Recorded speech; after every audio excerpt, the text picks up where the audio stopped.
What's going on, everybody? Product Probe Quick Reviews coming back at you with another knife review, and today we're looking at a popular one. We are looking at the EMT tac-force knife. This is the TF525. This is actually stands out a little bit better than some of the other ones. Got an aluminum handle right here. Let's check this thing out.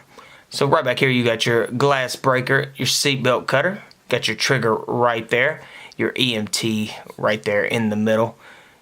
Little orange, I guess your orange, that's gonna be your only orange, because look at that.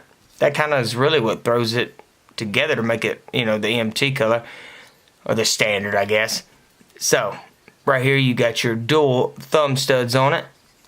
Pocket clip's not too beefy, but it does run high, so you're gonna get a more concealed look when this thing is in your pocket, so that's a good thing. Let's check this trigger out. Oh, it looked like it stuck right there, but that thing was pretty fast. Let's check it out.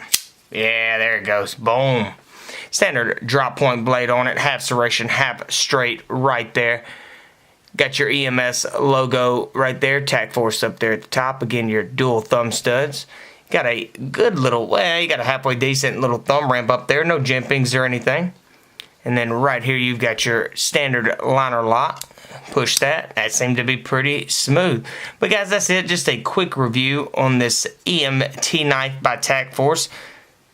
Oh, yeah, that trigger might just be, well, it's like every, yeah, there it goes. It's starting to speed up a little bit now. Had to break it in. But guys, this is the TF525. If you were thinking about getting it, then I will leave a link in the description below. And if you want to see a more in-depth review where we go over the sharpness and we look at that.